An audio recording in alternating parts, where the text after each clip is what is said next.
بسم اللہ الرحمن الرحیم۔ حکیم الامت مجدد الملہ مولانا اشرف علی تھانوی رحمہ اللہ اپنی مشہور کتاب جو انہوں نے سیرت کے حوالے سے لکھی ہے اس کا نام ہے نشر الطیب فی ذکر النبی الحبیب۔ اس میں یہ واقعہ لکھا ہے، وہ فرماتے ہیں کہ امام بیہقی نے ایک روایت ذکر کی ہے کہ حضرت ابو سعید خدری رضی اللہ تعالی عنہ فرماتے ہیں کہ جب آقائے دو جہاں سرکار دو عالم صلی اللہ علیہ وسلم معراج کے موقع پر بیت المقدس تشریف لے گئے، حضرات انبیاء کرام کی امامت کا شرف حاصل ہوا،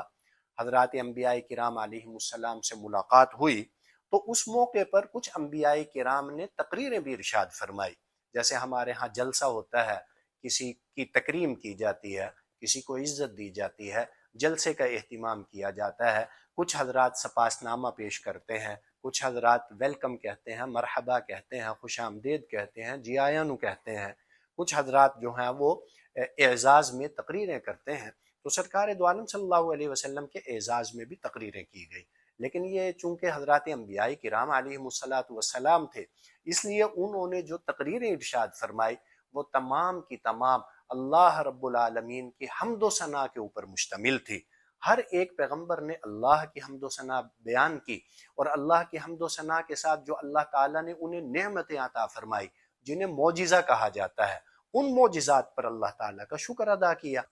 حضرت ابراہیم علیہ السلام نے اللہ تبارک و تعالیٰ کی حمد و ثنا بیان کی اور فرمایا کہ تمام تعریفیں اس اللہ کے لیے ہیں جس نے مجھے خلیل بنایا۔ خلیل کا مطلب ہوتا ہے گہرا دوست، مجھے گہرا دوست بنایا، مجھے خلیل بنایا، مجھے اللہ تبارک و تعالیٰ نے اپنا گہرا دوست بنایا۔ اس اللہ کی حمد و ثنا ہے، اور اس اللہ کی حمد و ثنا ہے کہ جس اللہ تبارک و تعالیٰ نے مجھے رہنما بنایا، مقتدا بنایا۔ رہنما کا کیا مطلب؟ مسلمان ہوں یا عیسائی ہوں یا یہودی ہوں، ان تمام کے لیے حضرت ابراہیم علیہ السلام مقتدا کا اور رہنما کا درجہ رکھتے ہیں، کیونکہ حضرت موسیٰ علیہ السلام ہو، حضرت عیسیٰ علیہ السلام ہو یا سرکار دو عالم صلی اللہ علیہ وسلم ہو،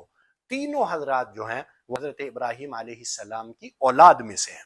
تو اس لیے حضرت ابراہیم علیہ السلام نے فرمایا کہ میرے اللہ نے مجھے رہنما بنایا، مقتدا بنایا، اور اس کے ساتھ ساتھ حضرت ابراہیم علیہ السلام نے فرمایا کہ تمام تعریفیں اس اللہ کے لیے ہیں جس نے مجھے آتش نمرود سے نجات دی اور میرے لیے اس آگ کو ٹھنڈا بنایا اور میرے لیے اس آگ کو سلامتی کا ذریعہ بنایا۔ ان کی تقریر کے بعد حضرت موسیٰ علیہ السلام نے تقریر ارشاد فرمائی۔ حضرت موسیٰ علیہ السلام نے بھی اللہ تعالیٰ کی حمد و ثنا بھی ذکر کی اور اس کے بعد خود کو ملنے والے معجزات بیان فرمائے۔ حضرت موسیٰ علیہ السلام نے فرمایا تمام تعریفیں اس اللہ کے لیے ہیں جس اللہ نے مجھے کلیم اللہ بنایا۔ کلیم اللہ کا مطلب ہے کہ میں اللہ تبارک و تعالیٰ سے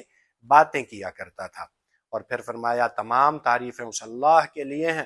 جس نے مجھے اپنا قریبی بنایا، اپنا برگزیدہ بنایا، اور تمام تعریفیں اس اللہ کے لیے ہیں جس نے مجھے تورات عطا فرمائی۔ تمام تعریفیں اس اللہ کے لیے ہیں جس نے فرعون کو ہلاک کیا اور بنی اسرائیل کو میرے ذریعے نجات عطا فرمائی، اور تمام تعریفیں اس اللہ کے لیے ہیں جس نے میری امت کو ایسی امت بنایا جو حق کی طرف لوگوں کی رہنمائی کرتی ہے اور حق کے مطابق انصاف کرتی ہے۔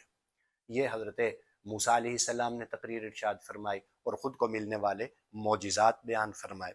ان کے بعد حضرت داؤد علیہ السلام کھڑے ہوئے، انہوں نے بھی اللہ تعالیٰ کی حمد و ثنا ذکر کی اور خود کو ملنے والے معجزات ذکر فرمائے، اور فرمایا تمام تعریفیں اس اللہ کے لیے ہیں جس نے مجھے ملک عظیم عطا فرمایا، مجھے بڑی سلطنت عطا فرمائی۔ تمام تعریفیں اس اللہ کے لیے ہیں جس نے مجھے زبور کا علم دیا، اور تمام تعریفیں اس اللہ کے لیے ہیں جس نے میرے لیے لوہے کو نرم کیا۔ لوہے کو نرم کرنے کا مطلب یہ ہے کہ حضرت داؤد علیہ السلام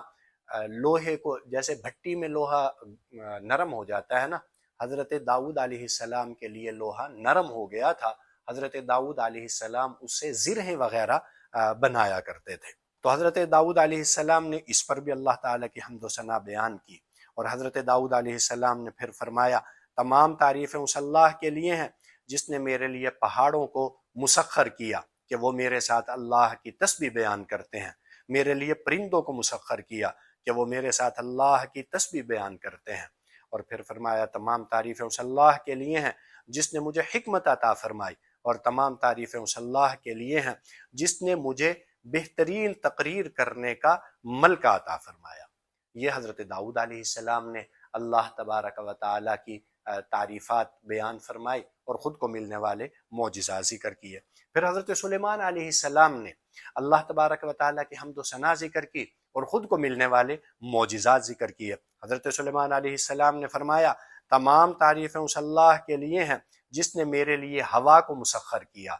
کہ ہوا میرے حکم سے چلتی تھی، میرے لیے جنات کو مسخر کیا کہ میں جنات کو حکم دیتا تھا یہ بلڈنگ بناؤ، جنات بلڈنگ بنایا کرتے تھے، میں حکم دیتا تھا ایسی ایسی تصویریں بناؤ، جو تصویریں ان کی شریعت میں جائز تھی وہ تصویریں مراد ہے،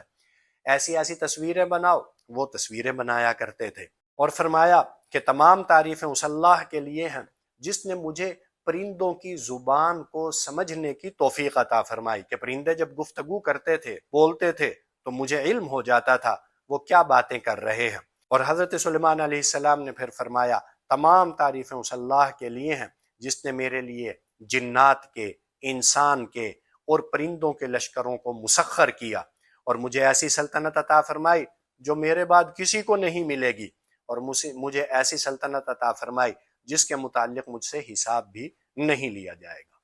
ان کی تقریر کے بعد حضرت عیسیٰ علیہ السلام نے تقریر ارشاد فرمائی، اور حضرت عیسیٰ علیہ السلام نے اللہ تعالیٰ کی حمد و ثنا بھی ذکر کی، حمد و ثنا بیان کی، اور ساتھ ہی خود کو ملنے والے معجزات ذکر کیے۔ حضرت عیسیٰ علیہ السلام نے فرمایا کہ تمام تعریفیں اس اللہ کے لیے ہیں جس نے مجھے امر کن سے پیدا کیا، اللہ تبارک و تعالیٰ نے مجھے کلمہ کن سے پیدا کیا، جیسے حضرت آدم علیہ السلام کو پیدا کیا تھا کہ حضرت آدم علیہ السلام کا جسم بنایا اور کن فرمایا، حضرت آدم علیہ السلام پیدا ہو گئے۔ اسی طرح اللہ تبارک و تعالیٰ نے مجھے بھی کن فرمایا اور امر کن سے مجھے جو ہے وہ پیدا کیا۔ اور تمام تعریفیں اس اللہ کے لیے ہیں جس نے مجھے لکھنا سکھایا، جس نے مجھے حکمت عطا کی، جس نے مجھے تورات اور انجیل کا علم دیا، اور جس نے مجھے یہ نعمت عطا کی کہ میں مٹی سے پرندہ بناتا تھا اور میں پھونک مارتا تھا تو اللہ کے حکم سے وہ مٹی کا جسم پرندہ بن جاتا تھا، زندہ ہو جاتا تھا۔ اور میرے اللہ نے مجھے ایسی نعمت عطا کی کہ میں پیدائشی اندھوں کو، جو یعنی ماں کے پیٹ سے پیدا ہوئے اسی وقت نابینا تھے، اور جو کوڑ کے مرض کے اندر مبتلا تھے، جو کوڑ کے مریض تھے، میں ان کو اچھا کر دیتا تھا، صحت مند کر دیتا تھا۔ اور میرے اللہ نے مجھے ایسا بنایا کہ میں مردوں کو اللہ کے حکم سے زندہ کر دیتا تھا،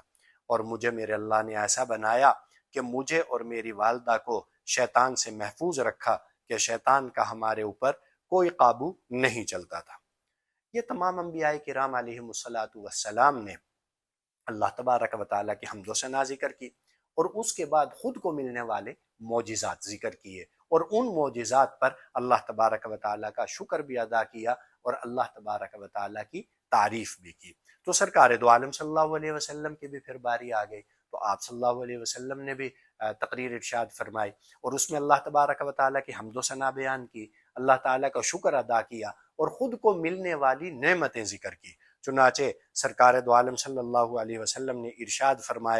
فرمایا کہ تمام حمد و ثنا اس اللہ کے لیے ہیں جس نے مجھے رحمت للعالمین بنایا، تمام جہانوں کے لیے مجھے رحمت بنایا، اور جس نے مجھے تمام لوگوں کے لیے بشیر اور نذیر بنا کر بھیجا۔ بشیر کا مطلب جنت کی خوشخبری دینے والا، اور نذیر کا مطلب اللہ کے عذاب سے اور جہنم سے ڈرانے والا۔ اور تمام تعریفیں اس اللہ کے لیے ہیں جس نے مجھے قرآن کریم کا معجزہ عطا کیا، جس میں دین کا، شریعت کا ہر حکم موجود ہے۔ مطلب یہ ہے کہ کچھ احکام صراحتاً موجود ہیں اور کچھ احکام اشارتاً موجود ہیں۔ اور فرمایا کہ تمام تعریفیں اس اللہ کے لیے ہیں جس نے مجھے بہترین امت عطا کی، جس کو لوگوں کے دینی نفع کے لیے پیدا کیا گیا، اور میری امت کو امت عادلہ بنایا، عدل والی امت بنایا، اور میری امت کو ایسی امت بنایا کہ وہ مرتبے میں، مقام میں اور رتبے میں اول ہے، اور زمانے کے اعتبار سے میری امت کو آخر میں بھیجا گیا، یعنی میری امت اول بھی ہے، آخر بھی ہے، مقام اور رتبے کے اعتبار سے اول ہے اور زمانے کے اعتبار سے آخر ہے۔ اور تمام تعریفیں اس اللہ کے لیے ہیں جس نے میرے سینے کو فراخ کیا، وسیع کیا، کشادہ کیا، میرے بوجھ کو ختم کیا اور میرے ذکر کو بلند کیا، اور میرے اللہ نے مجھے اول بھی بنایا اور مجھے آخر بھی بنایا۔ یعنی اول کا مطلب یہ ہے کہ سرکار دو عالم صلی اللہ علیہ وسلم کے نور کو سب سے پہلے پیدا کیا گیا، اور آخر کا یہ مطلب ہے کہ سرکار دو عالم صلی اللہ علیہ وسلم کو سب سے آخر میں بھیجا گیا۔ یہ نعمتیں آقا دو جہاں سرکار دو عالم صلی اللہ علیہ وسلم نے ذکر کی، اور ان پر اللہ تبارک و تعالیٰ کا شکر ادا کیا، اللہ تبارک و تعالیٰ کی حمد و ثنا بیان کی۔ آپ صلی اللہ علیہ وسلم کو ملنے والی نعمتیں سن کر حضرت ابراہیم علیہ السلام آگے بڑھے، اور انہوں نے فرمایا کہ یہ وہ کمالات ہیں، یہ وہ صفات ہیں جن کی وجہ سے سرکار دو عالم صلی اللہ علیہ وسلم کا مقام اور مرتبہ تمام انبیاء کرام کے مقام اور مرتبے سے بڑھ کر ہے۔ اللہ تبارک و تعالی ہمیں سرکار دو عالم صلی اللہ علیہ وسلم کی حقیقی محبت، آپ صلی اللہ علیہ وسلم کی حقیقی عظمت، آپ صلی اللہ علیہ وسلم کی حقیقی عقیدت ہمیں نصیب فرمائے، اور جو آپ صلی اللہ علیہ وسلم کی محبت، عظمت، عقیدت ہمارے دلوں کے اندر موجود ہے، اللہ تبارک و تعالی اس کے اندر اور اضافہ فرمائے۔ السلام علیکم۔